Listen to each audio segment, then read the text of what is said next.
네, 안녕하세요. 기초의학자의 교도소 적은기입니다. 여러분들 기초의학이라고 한번 들어보셨나요? 좀 생소하신 분들도 많으실 것 같아요. 기초의학. 기초의학자는 또 뭐 하는 사람이야? 근데 제가 기초의학자 중에 한 명으로서, 특히 의대를 졸업하고 기초의학을 전공하는 사람 중 한 명으로서 여러분들에게 기초의학 한번 해보는 거 어때? 한번 권유드리기 위해서 이 영상을 찍게 되었어요. 기초의학 진짜 생소하신 분들 많으실 건데 그래도 의대나 간호대 이런 전공을 하신 분들은 가장 처음 공부하신 거 있잖아요. 전공으로 들어와서 가장 처음 공부하신 학문 그 학문들이 기초의학이니까 기초의학에 대해서 조금 익숙하실 거예요. 그렇죠? 그래서 기초의학에 대해서 먼저 말씀드리기 전에 의학이란 그럼 뭐죠? 의학. 사람의 아픈 거, 병으로부터 구원해주는 학문, 구출해주는 학문, 그게 의학이죠. 아픈 것으로부터일 수도 있고요. 아닐 수도 있어요. 뭐 정상적인 뭐 팀닥터라고 해가지고 운동선수들 다 멀쩡한데도 거기서 이제 닥터의 역할을 하시는 분들도 있죠. 뭘 하기 위해서? 운동 능력을 뭐 끌어올리기 위해서. 그래서 꼭 병으로부터 구원하는 건 아니지만 어쨌든 인간의 한계로부터 건강상으로 신체적으로의 한계로부터 그것을 극복시켜 주려고 노력하는 학문 그것이 의학입니다. 그 의학에서 의학이 크게 두 가지로 나누게 되는데요. 하나는 임상의학. 임상의학 간단하게 말씀드리면 환자를 보면서 보는 의학을 임상의학이라고 해요. 베드사이드 침대 옆에서 환자를 직접 본다는 뜻이죠. 그럼 기초의학은 뭐냐? 이 임상의학의 과학적인 토대나 통계적인 토대로 이렇게 뒷받침해주는 백그라운드가 되는 학문을 기초의학이라고 합니다. 기초의학에는 크게 6가지, 좀 더 넓게 보면 8가지, 좀 더 넓게 보면 엄청나게 많은 학문들이 있는데요. 일단 기본적으로는 해부학이 있습니다. 우리 몸이 어떻게 생겼는지를 공부하는 거죠. 그 생긴 게 또 어떻게 생기는지가 발생학이잖아요. 그래서 발생학은 해부학의 한 학문으로 포함되기도 하고요. 뭐 그냥 따로 동떨어져서 공부를 하기도 하고요. 근데 의대에서는 보통 해부학의 한 파트로 보고 있죠. 그 다음은 생리학입니다. 우리 몸이 어떻게 작용하는지, 정상적으로 작용하는 게 어떤 건지를 공부하는 학문이 생리학이에요. 정상을 알아야 비정상을 알잖아요. 그럼 양리학은 비정상적으로 된 어떤 피지올로지가 바뀐 거죠. 그게 어떤 약물에 의해서 다시 정상으로 돌아가게 되는 원리. 그래서 생리학의 응용 버전이에요, 양리학은. 그리고 이 양리학의 브랜치가 뭐 아까 이로운 게 양리학이라면 해로운 건 독성학인 거죠. 그리고 정상을 알아야 비정상을 안다 그랬죠? 그래서 우리가 이제 정상을 공부하고 그럼 비정상은 어떻게 비정상이 되느냐 그걸 공부하는 학문이 병리학입니다. 두 개 합한 건 병태생리학이고요. 그리고 우리 몸이 비정상이 되거나 혹은 정상을 유지해 주는데 필요한 거 비정상이 되게 하는 데 세균, 바이러스, 얘네들, 기생충 얘네들이 들어가죠. 물론 정상적인 기능을 유지하는 데도 미생물학이 필요합니다. 걔네들 어쨌든 그런 생물들을 공부하는 게 미생물학이고 그중 기생충만 딱로 공부하는 게 기생충학이고요. 세포 단위에서 아니면 그 세포보다도 더 작은 몰레큘라 단위에서 이 우리 몸이 어떻게 작용하는지를 공부하는 학문이 생화학입니다. 최근에 기초에서는 요 생화학이 제일 핫하고 제일 많이 연구한다고 보시면 돼요. 논문도 제일 많이 나오고요. 정말로 가장 빠른 발전이 이루어지고 있는 학문 중 하나입니다. 그 다음은 환자를 직접 보는 학문은 아니에요. 하지만 어떻게 보면 전 국민, 전 세계 모든 사람들이 자신의 환자라고 볼 수 있는 학문, 그게 예방의학이에요. 예방의학. 그래서 의료가 어떻게 잘 체계적으로 만들어져야 사람들에게 이로운 의료 서비스를 제공할 수 있을지 연구하는 게 의료관리학이고 어떤 물질이 이 병의 원인이 되는지 이런 것들을 분석하는 게 역학이고요. 이것이 예방의학의 한 분야에 포함되어 있습니다. 보통 기본적으로는 이렇게 6가지, 발생학은 해부학으로 친다고 하면 6가지 학문을 우리가 가장 베이직한 기초의학 과목이라고 얘기를 해요. 그래서 기초의학은 의학의 어떤 토대? 과학적인 토대를 이루어주는 학문이에요. 그래서 좁게는 6가지, 넓게는 병리학과 예방의학 2가지를 합해서 8과목이 됩니다. 왜 병리학과 예방의학은 따로 가냐? 학문 자체도 조금 독특한 부분들이 있어요. 임상에 좀 더 가까운 부분들도 있고요. 그리고 여기는 이제 코스부터가 달라요. 이 앞에 6가지 학문은 석사, 박사 학위로 이렇게 나가게 되는데 병리학 예방의학은 석사, 박사 학위도 있지만 대부분은 글로 가지 않고요.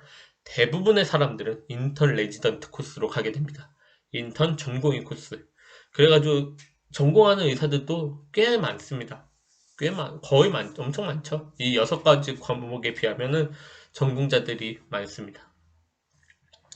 경우에 따라서는 인문학 쪽도 이렇게 기초의학에 포함이 되기도 합니다. 그러면 저는 이제 그 6가지 과목의 의대를 졸업하고 기초의학자가 된 사람들이 어떻게 살아가는지를 말씀드리려고 해요. 기초의학자가 되면 뭐 할 거냐? 뭐 해 먹고 살아요? 가장 먼저 열심히 하는 거 연구죠. 기초의학자가 되면 연구를 열심히 하게 됩니다. 공부. 그래서 이렇게 막 연구를 열심히 해서 자기가 이렇게 나 이만큼 연구했고 이만큼 학문 발전에 기여했습니다. 이렇게 발표할 수도 있죠. 어떻게? 논문의 형식으로. 이게 제가 가장 처음 퍼블리시한 논문인데요. 이렇게 논문의 형식으로 제출을 할 수 있어요. 나 이만큼 연구했습니다. 그럼 근데 기초의학자는 그럼 뭐 연구할 거예요? 뭐 연구해요? 의사는 의사대로 연구를 하고 있죠. 환자들을 대상으로. 과학자는 과학자대로 연구를 하고 있어요. 이 과학자와 의사가 같은 연구를 한다면 굉장히 멋있는 결과가 나올 수 있겠죠. 실제로 저희 울산의대에서 제가 존경하는 송재근 교수님, 심장내과 전 학장님이시고요. 그 다음에 역시 과학자 중에서 의생명과학 교수님이신데 참 내로라 하신 정말 저 역시 존경하는 장은주 교수님, 이 두 분이 정말 훌륭하신 분들이에요. 의사로서 그리고 과학자로서 굉장히 훌륭하신 두 분이 연구로 만났습니다. 그래서 이 논문은 이제 서큘레이션이라고 하는 심장학에서는 진짜 최고로 알아주는 논문에 이제 퍼블리시를 하시게 되었는데요. 이 두 분이 이렇게 합동의학을 하면서 과학자의 관점에서는 어떻게 데이터를 봤을 거고 의사의 관점에서는 어떻게 데이터를 봤을지 한번 말씀을 좀 드리고자 해요. 어려울 수 있습니다. 이해하실 필요 없고요. 그냥 한번 들어주세요. 이 두 분이 열심히 이 논문들을 계기로 계속해서 또 멋진 논문들을 계속해서 퍼블리시 해가고 계십니다. 이 두 분이 쓴 논문은 뭐냐면 일단은 심장에 판막이 있어요. 그 판막에 석회화가 되는 거예요. 석회화가 되면 문제가 이 판막이 잘 안 열려요. 안 열리니까 막 심장이 그 안 열리는 데에서도 피를 짜려고 무리하게 되고 그래가지고 심장이 또 커지면서 또 문제가 생기고 그런 일들이 생깁니다. 그래서 석회화가 없었으면 좋겠어요. 판막에. 그래서 처음으로 궁금했던 거는 판막에 석회화가 있는 사람과 없는 사람이 어떤 차이가 있는지가 궁금하신 거예요. 그래서 마이크로어레이라고 하는 뭐 실험 기법을 통해서 쭉 분석을 해봤더니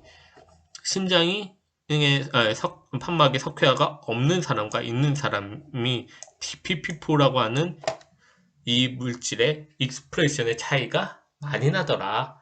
그것을 일단은 발견을 하십니다. 그러면은 과학자 입장에서는 뭐가 중요할까요? 뭐가 궁금할까요? 그래서 일단 이 두 분께서 DPP4가 어떤 일을 하는지 알고 싶은 거예요. 특히 과학자 입장에서는. 그래서 DPP4가 어떻게 석회화를 증가시키는데, 그리고 DPP4가 석회화 환자들 중에서 왜 늘어나는데, 이런 게 궁금한 거죠. 그래서 일단 DPP4를 늘리는 방법을 찾습니다. NO를 안 주니까 DPP4가 늘더라고. 이렇게 하는 거예요. 늘더라고요. 그래서 NO가 없는 부분에서 DPP4가 익스프레션이 높아졌고, 그리고 칼슘이 이렇게 높아진 것을 확인을 하면서 이 DPP4 이니비터를 사용을 했을 때 그 현상이 안 나타나는 것을 확인을 했습니다. DPP4가 칼슘과 관련이 있다. 여기까지는 확인을 한 거죠. 판막의 석회화와. 그래서 과학자 입장에서 앞에서 무슨 말씀드렸죠? 왜 늘었는지가 궁금했고, 그래서 DPP4가 어떻게 판막의 석회화를 일으키는지가 과학자 입장에서는 궁금할 거라 그랬죠? 그래서 예상이 되는 몰레큐들을 쭉 찾아봅니다. 그랬을 때 NF-kappaB랑 관련이 있는 것처럼 생각이 됐어요. 그래서 NF-kappaB 이니비터를 치니까 DPP4가 줄어들었죠. 그럼 DPP4가 어떻게 판막의 석회화를 나타낼 거냐? 그래서 그게 궁금해서 DPP4가 분해하는 기질들을 쭉 분석을 해봅니다. 그랬더니 뭐가 잡혔어요? IGF-1이 이제 석회가 있는 환자와 없는 환자에서 차이가 나타나는 것을 확인했습니다. 그러죠? DPP4. 그래서 이거를 IGF와 DPP4, 그 다음 DPP4 이니비터 시타글립틴 요것을 처리해서 분석을 하는데요. DPP4와 IGF가 같이 있을 때 칼슘의 농도가 증가합니다. DPP4를 억제했을 때는 다시 떨어지고요. 그래서 DPP4가 IGF-1을 분해하면서 어떤 물질 때문에 이제 판막의 석회화가 생기는구나. 그렇게 결론을 내리게 되었어요. 이건 과학자 입장이고. 그럼 의사 입장에서 뭐가 궁금하냐? 그래서 DPP4 이니비터가 이건 지금 당뇨약으로도 굉장히 많이 사용되고 있거든요.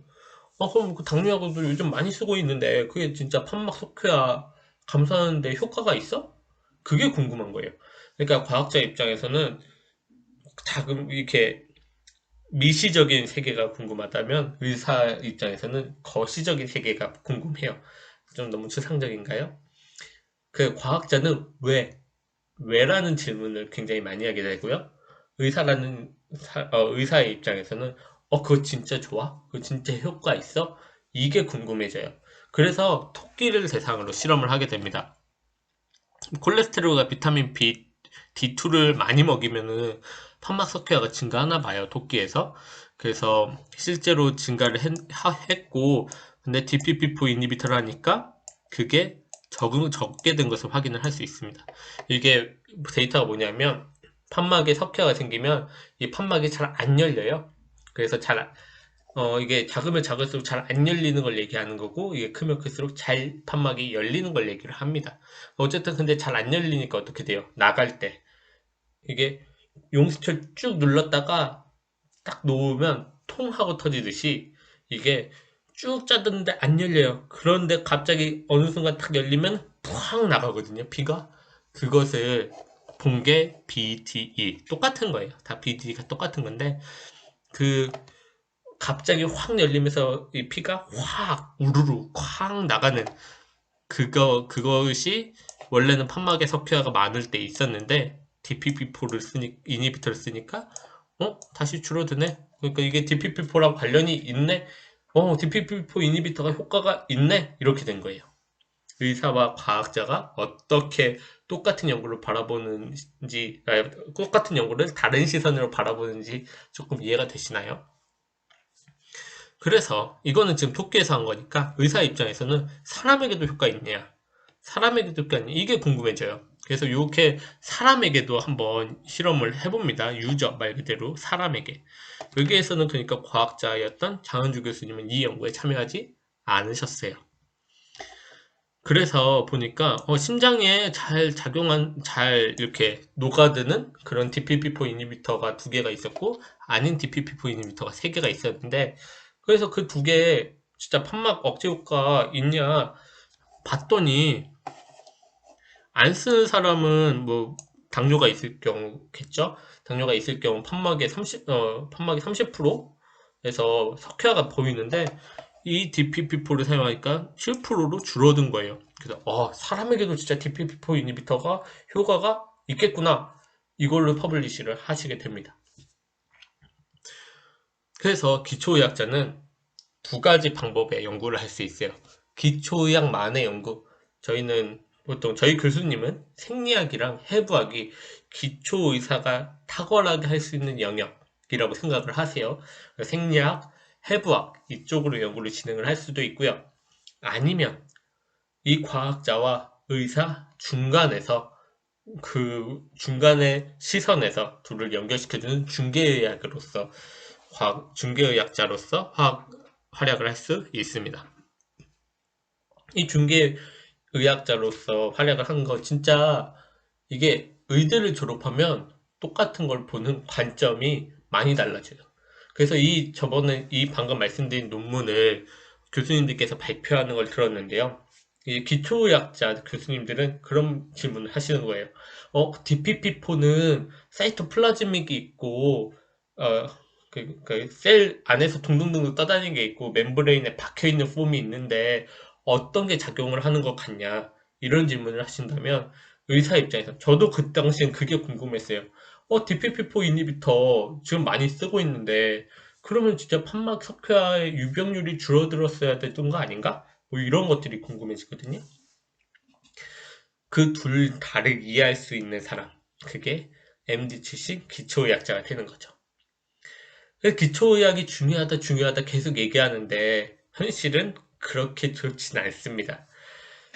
보시면 2007년부터 총 기초의학을 지원한 사람이 20명, 1년에 5명밖에 안 돼요. 의사는 매년 3,000명씩 나오는데요. 2000년에 이 가장 기초의학이 활발한 이과대학 3개거든요.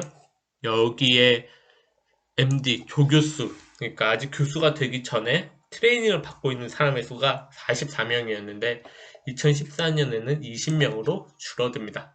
반도 안 된다는 거죠. 기초의학을 전공하는 사람이 10몇 년 만에 반 이하로 줄어버린 거예요. 왜 그럴까요?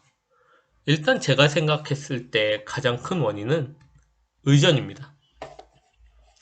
의학전문대학원이 생겼는데 의학전문대생 분들이 의과대학생들에 비해서 기초의학을 훨씬 덜 선호해요. 별로 안 간다는 얘기죠. 그래서 의학전문대학원은 원래 만들어진 이유가 다양한 학부생들이 의학전문대학원으로 오면서 임상뿐만 아니라 기초의학 등 다양한 전공으로 나가지 않을까? 그렇게 생각을 했는데 현실은 반대였다는 거예요. 생물을 전공해서 의전을 갔어요. 그러면 기초의학으로 갈 것 같았는데 안 간다는 거예요. 그래서 의전이 한 60%이 정도를 뽑았었거든요. 한 10년, 15년 동안. 그때 기초의학의 어쨌든 선호도는 훨씬 더 줄어들었습니다. 그 외에도 기초의학을 잘 선택하지 않는 이유가 첫 번째는 경제적인 어려움이에요. 이렇게 생각하는 사람들이 많아요. 기초의학은 임상의학보다 돈이 안 된다. 뭐 임상의학에 비해서 돈을 적게 버는 거는 맞습니다.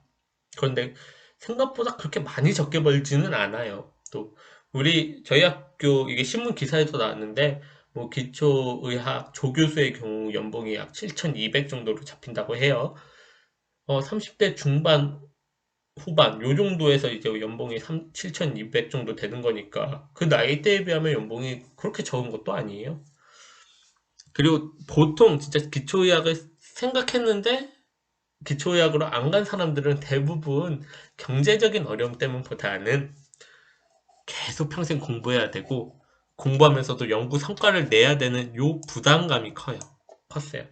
그러니까 공부를 맨날 하면서 또 그 연구 성과 내는 게 너무 부담스러우니까 기초에 관심이 있다가도 떨어지는.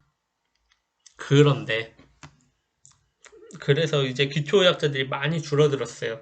그래서 이제 MD 출신의 기초의학자는 연구 말고 또 하나를 더 해야 됩니다. 이 두 개의 비중이 똑같아야 돼요. 뭐냐?